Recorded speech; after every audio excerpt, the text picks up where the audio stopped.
ভূমিকা বিসমিল্লাহির রহমানির রাহিম। আসসালামু আলাইকুম ওয়া রাহমাতুল্লাহি ওয়া বারাকাতু।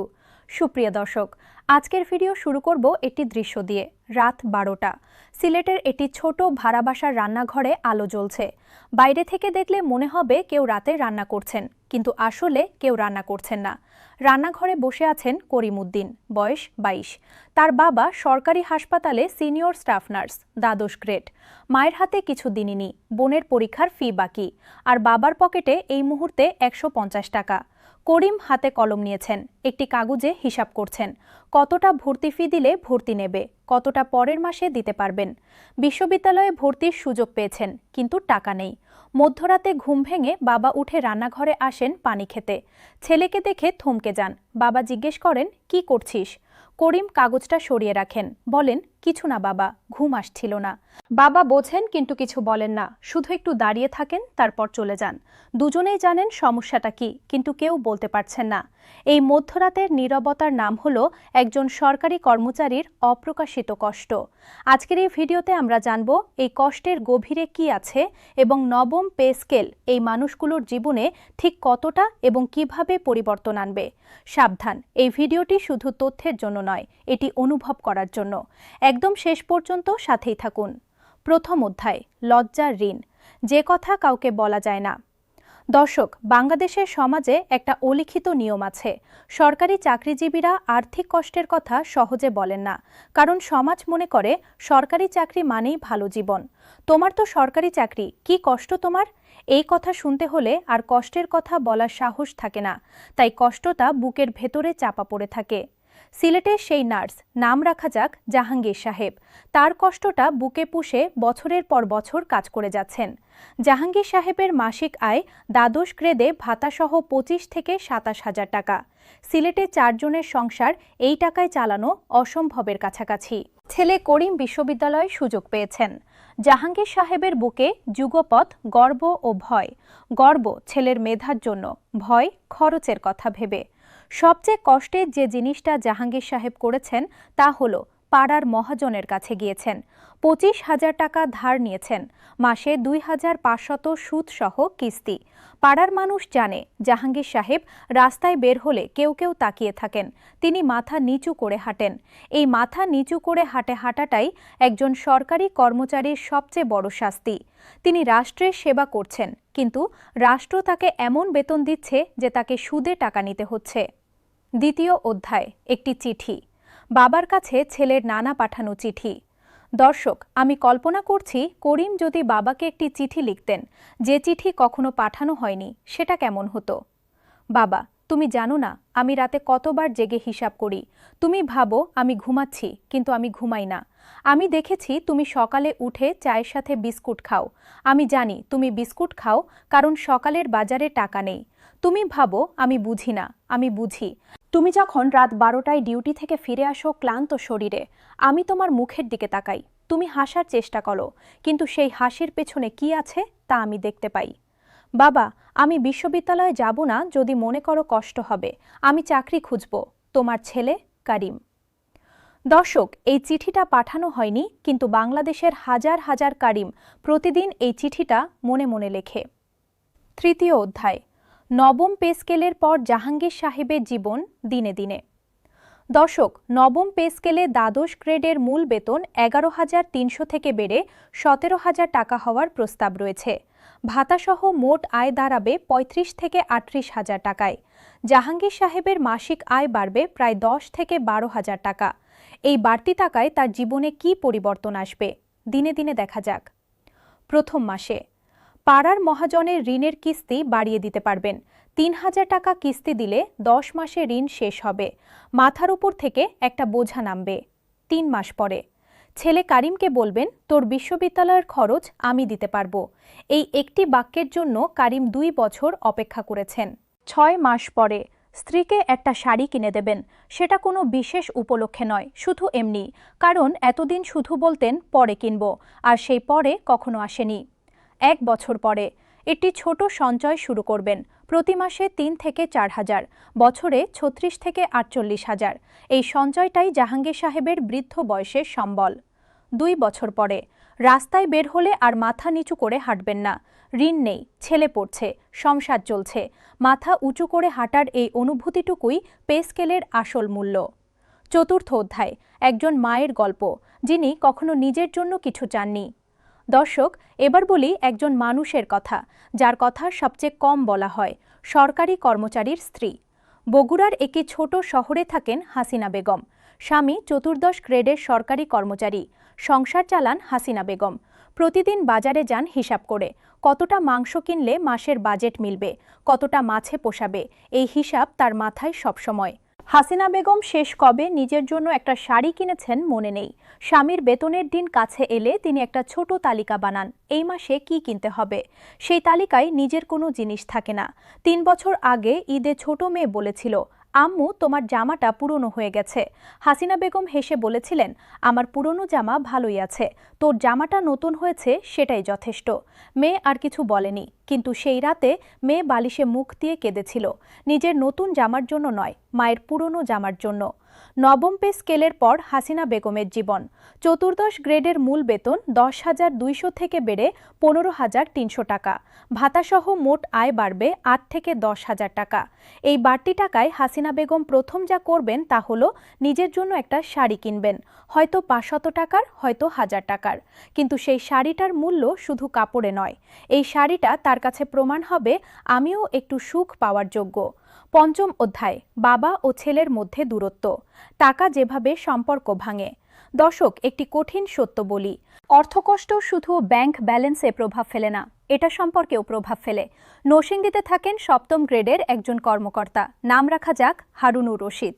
বাইরে থেকে তাকে দেখলে মনে হবে ভালোই আছেন, অফিসে পোশাক পরিচ্ছন্ন, কথাবার্তায় আত্মবিশ্বাস। কিন্তু বাড়িতে বড় ছেলে কামরান ইঞ্জিনিয়ারিং পড়তে চায়, বেসরকারি বিশ্ববিদ্যালয়ে সুযোগ পেয়েছে। সেমিস্টারে খরচ 35,000 টাকা, বছরে 1.5 থেকে 2 লাখ। হারুনুর রশিদ পারবেন না। 7ম গ্রেডে বর্তমানে মূল বেতন 29,000 টাকা শুরু, ভাতাসহ 50,000-এর কাছাকাছি। ঢাকায় বাসা ভাড়া, সংসার খরচ, ছোট মেয়ের পড়া সব বাদ দিলে কামরানের ইঞ্জিনিয়ারিং বিদ্যালয়ের খরচ দেওয়ার সুযোগ নেই। হারুনুর রশিদ ছেলেকে বললেন, পাবলিক বিশ্ববিদ্যালয়ে চেষ্টা করো। কামরান রাগ করল, বলল, তুমি সরকারি চাকরি করো, এত বছর চাকরি করলে কি কিছুই জমাতে পারলে না। এই কথাটা হারুনুর রশিদের বুকে ঢুকে গেল। তিনি জানেন ছেলে রাগের মাথায় বলেছে, ছেলে জানে না বাবা প্রতি মাসে কতটা কষ্টে সংসার চালাচ্ছেন। কিন্তু বাবাকে ব্যাখ্যা করতে পারেন? বেতন কম ছিল বললে কি ছেলে বুঝবে, নাকি ছেলে আরও রাগ করবে? এই অব্যক্ত কষ্টটা বাবা ছেলের মধ্যে একটা অদৃশ্য দেয়াল তৈরি করে। নবম পে স্কেলের পরও 7ম গ্রেডে মূল বেতন 29,000 থেকে বেড়ে 43,500 টাকা, ভাতাসহ মোট 70,000-এর কাছাকাছি। মাসে বাড়তি আসবে 20 থেকে 25,000 টাকা। এই বাড়তি টাকায় হারুনুর রশিদ কামরানের ইঞ্জিনিয়ারিং পড়ার খরচ দিতে পারবেন এবং সেই অদৃশ্য দেয়াল ভেঙে যাবে।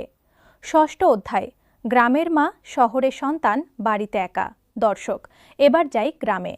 চাঁপাইনবাবগঞ্জের একটি গ্রামে থাকেন আমেনা বিবি, বয়স 65। স্বামী মারা গেছেন 10 বছর হলো। ছেলে ঢাকায় সরকারি চাকরি করেন, 9ম গ্রেডের কর্মকর্তা। ছেলে প্রতি মাসে 5 থেকে 6,000 টাকা পাঠান। এই টাকায় আমেনা বিবির মাসের খরচ চলে কোনো মতে। আমেনা বিবির বাম হাঁটু প্রায় 8 মাস ধরে ব্যথা করছে। ছেলে একবার ফোনে বলেছিলেন, মা ডাক্তার দেখাও। আমেনা বিবি বলেছিলেন, আপনি পাঠালে যাব। ছেলে জানেন মায়ের ডাক্তার দেখানো, ওষুধ, হয়তো এক্স-রে বা এমআরআই সব মিলিয়ে 10 থেকে 15,000 টাকা লাগবে। এই টাকা পাঠাতে পারছেন না। মা অপেক্ষা করছেন হাঁটু ব্যথা নিয়ে। প্রতিদিন একটু বেশি ব্যথা হচ্ছে। ছেলে ফোন করলে মা বলেন, ভালো আছি। মা মিথ্যা বলেন, কারণ ছেলে চিন্তা করবেন জেনে মিথ্যা বলেন। 9ম পে স্কেলের পর 9ম গ্রেডে মূল বেতন 22,000 থেকে বেড়ে 33,000 টাকা, ভাতাসহ মোট বেড়ে 50,000 ছাড়িয়ে যাবে। ছেলে এখন মাকে পাঠাবেন 10 থেকে 12,000 টাকা। মায়ের হাঁটু দেখানো হবে, ওষুধ কেনা হবে, হয়তো অপারেশন লাগলে সেটাও হবে, এবং সবচেয়ে গুরুত্বপূর্ণ, মা আর ভালো আছি বলে মিথ্যা বলবেন না। 7ম অধ্যায়, ঈদ, যে উৎসব হয়ে উঠত দুঃখের দিন। দর্শক, ঈদ আসলে কোনো পরিবারে আনন্দ হওয়া উচিত, কিন্তু অনেক সরকারি কর্মচারীর পরিবারে ঈদ একটি চাপের সময়। কেন? কারণ ঈদে সবাই নতুন পোশাক চায়, বাড়িতে ভালো রান্না হওয়া উচিত, সেমাই, পোলাও, কোরমা, আত্মীয় স্বজন আসবেন, কিছু উপহার লাগবে। এইসব মিলিয়ে ঈদে 5 থেকে 10,000 টাকা বাড়তি খরচ। একজন নিম্ন গ্রেডের কর্মচারীর জন্য এটা প্রায় অসম্ভব। ফেনীর একজন ১৬তম গ্রেডের কর্মচারী একবার বলেছিলেন, আমার মেয়ে ঈদের আগে জিজ্ঞেস করে, বাবা এবার কি নতুন জামা হবে? আমি বলি দেখি। সে বোঝে দেখি মানে না। কিন্তু এবার কমিশনের বোনাসের টাকা পেয়েছিলাম কিছুটা, তাই মেয়ের একটা জামা কিনতে পেরেছিলাম। জামা পেয়ে মেয়ে যখন হাসলো, আমি অন্যদিকে তাকালাম, চোখে পানি এসেছিল। একটা জামার জন্য মেয়ে এত খুশি, এটা দেখে ভেতরে একটা জায়গায় কষ্ট লেগেছিল। নবম পে স্কেলের পর ১৬তম গ্রেডে মূল বেতন ২৩,০০০ টাকা, উৎসব বোনাস ২৩,০০০ টাকা, বর্তমানে ৯,৩০০ টাকার তুলনায় প্রায় ২.৫ গুণ বেশি। এই বাড়তি বোনাসে সব সন্তানের জামা হবে, একটু ভালো রান্না হবে, আত্মীয়দের জন্য কিছু আনা যাবে এবং ঈদের আগে মেয়ে যখন জিজ্ঞেস করবে, বাবা এবার কি জামা হবে, সেই বাবা হেসে বলতে পারবেন, হ্যাঁ এবার হবে। অষ্টম অধ্যায়, রাতের ঘুম। যে সুখ টাকায় কেনা যায় না, কিন্তু টাকার অভাবে হারায় দর্শক। একটা প্রশ্ন করি, আপনি শেষ কবে কোনো চিন্তা ছাড়া ঘুমিয়েছেন? বাংলাদেশের অনেক নিম্ন গ্রেডের সরকারি কর্মচারী রাতে ঘুমানোর আগে মাথায় হিসাব চলে, মাসের কতদিন বাকি আছে, কত টাকা আছে, কোথায় কোথায় বাকি পড়েছে। এই হিসাব মাথায় থাকলে ঘুম আসে না, আর ঘুম না হলে পরের দিন অফিসে মনোযোগ থাকে না, ক্লান্ত মুখে কাজ করেন, সেবার মান কমে। এটা শুধু সেই কর্মচারীর সমস্যা নয়, এটা সেবাগ্রহীতারও সমস্যা। নবম পে স্কেলের পরও বেতন বাড়লে রাতের সেই হিসাব অনেকটা কমবে। মকবুল, জাহাঙ্গীর, হারুনুর, নাজমা এই সবার রাতের ঘুম একটু ভালো হবে এবং পরের দিন সকালে অফিসে গিয়ে তারা একটু বেশি মনোযোগী হবেন। সেই বাড়তি মনোযোগের ফায়দা পাবেন আপনি আমি যখন সরকারি অফিসে যাব। নবম অধ্যায়, একজন কর্মচারীর দিনলিপি, আগে ও পরে। দর্শক, একজন ২০তম গ্রেডের কর্মচারীর একটি দিন কেমন কাটে এখন এবং পে স্কেলের পরে একটু দেখা যাক। এখনকার একটি দিন, ভোর ৫টা, উঠলেন, পানি খেলেন, চা বানালেন, কিন্তু নাস্তা নেই, কারণ পরশু বাজার করতে হবে, টাকা কম। সকাল ৭টা, বাস ধরলেন, যাতায়াত ভাতা নেই, নিজের পকেট থেকে ভাড়া গেল। সকাল ৯টা, অফিসে বসলেন, মাথায় ঘুরছে, বাড়িওয়ালা এই মাসের ভাড়া চাইছেন। দুপুর, সহকর্মীরা ক্যান্টিনে গেলেন, তিনি গেলেন না, নিজে আনা ভাত খেলেন, কারণ ক্যান্টিনে ৫০ টাকা বাঁচাতে হবে। বিকেল ৫টা, বাসায় ফিরলেন, স্ত্রী বললেন ছেলের জুতো ছিঁড়ে গেছে, তিনি বললেন দেখি। রাত, ঘুম নেই। পে স্কেলের পরে একটি দিন, ভোর ৫টা, উঠলেন, চা হলো, ডিম পরোটা হলো, কারণ এখন সকালের নাস্তার টাকা আছে। সকাল ৭টা, বাস ধরলেন, যাতায়াত ভাতা আছে, পকেট থেকে দিতে হলো না। সকাল ৯টা, অফিসে বসলেন, মাথা পরিষ্কার, বাড়িওয়ালাকে ভাড়া দেওয়া হয়েছে। দুপুর, সহকর্মীদের সাথে ক্যান্টিনে গেলেন, ৫০ টাকা খরচ হলো। বিকেল ৫টা, বাসায় ফিরলেন, স্ত্রী বললেন ছেলের জুতো ছিঁড়ে গেছে, তিনি বললেন কাল কিনে আনবো। রাত, ঘুম এলো। এই দুটো দিনের পার্থক্যটা খুব ছোট মনে হচ্ছে, কিন্তু আসলে এটা দুটো ভিন্ন জীবন। দশম অধ্যায়, দেশ কতটা পরিবর্তন হবে বড় ছবিটা দর্শক, একটু বড় ছবিটা দেখি। বাংলাদেশে ২২ লাখ সরকারি কর্মচারী, তাদের পরিবার মিলিয়ে প্রায় ১ কোটি মানুষ। এই ১ কোটি মানুষের জীবনে যদি ছোট একটু পরিবর্তন আসে, একটু বেশি সঞ্চয়, একটু কম ঋণ, একটু বেশি ঘুম, একটু বেশি হাসি, তাহলে দেশের সামগ্রিক অবস্থাও বদলায়। শিক্ষায় পরিবর্তন আসে, কারণ কর্মচারীর সন্তান এখন ভালো পড়তে পারবে। স্বাস্থ্যে পরিবর্তন আসে, কারণ কর্মচারী এখন ছোট অসুখে দ্রুত ডাক্তার দেখাবেন। অর্থনীতিতে পরিবর্তন আসে, কারণ বাড়তি আয় স্থানীয় বাজারে যাবে। সমাজে পরিবর্তন আসে, কারণ আর্থিক চাপ কমলে মানুষের আচরণ ভালো হয়। এই পরিবর্তনগুলো বড় নয়, একটি পরিবারের হিসাবে ছোট, কিন্তু ১ কোটি মানুষে এই ছোট পরিবর্তন গুণ করলে দেশ বদলে যায়। একাদশ অধ্যায়, যে প্রশ্নটা আমাদের করতে হবে, রাষ্ট্র কি মানুষের জন্য? দর্শক, একটু থামুন, একটা প্রশ্ন করি নিজেকে, রাষ্ট্র কেন আছে? রাষ্ট্র আছে মানুষের জন্য, মানুষের নিরাপত্তার জন্য, উন্নয়নের জন্য, মর্যাদার জন্য। কিন্তু যে মানুষগুলো রাষ্ট্রকে পরিচালিত করেন, যারা হাসপাতালে রোগী দেখেন, স্কুলে পড়ান, থানায় মামলা নেন, অফিসে ফাইল প্রক্রিয়া করেন, তারা যদি নিজেদের পরিবার চালাতে না পারেন, তাহলে কি রাষ্ট্র তাদের জন্য আছে? না। একটি রাষ্ট্র তখনই সুস্থ যখন তার সবচেয়ে দুর্বল সেবক, একজন ২০তম গ্রেডের কর্মচারী সম্মানের সাথে বাঁচতে পারেন। নবম পে স্কেল সেই সম্মান ফিরিয়ে দেওয়ার একটি প্রচেষ্টা, শুধু সংখ্যার পরিবর্তন নয়, এটি রাষ্ট্রের নৈতিক পরিবর্তন। দর্শক, আজকের এই ভিডিওটি ছিল একটু ভিন্ন ধরনের, সংখ্যার ভিড়ে মানুষকে খোঁজার চেষ্টা, কারণ নবম পে স্কেল শেষ পর্যন্ত সংখ্যার কথা নয়, এটা মানুষের কথা, তাদের স্বপ্নের কথা, তাদের পরিবারের কথা। ভিডিওটি যদি আপনাকে স্পর্শ করে থাকে লাইক করুন, আপনার পরিচিত কর্মচারীকে শেয়ার করুন। হয়তো এই ভিডিও দেখে তিনি বুঝবেন তার কষ্টটা কেউ বোঝে। কমেন্টে আমাকে জানান আজকের কোন গল্পটা আপনাকে সবচেয়ে বেশি ছুঁয়েছে। চ্যানেলটি সাবস্ক্রাইব করুন। নবম পে স্কেলের গেজেট আসামাত্র আপডেট পাবেন। আল্লাহ হাফেজ।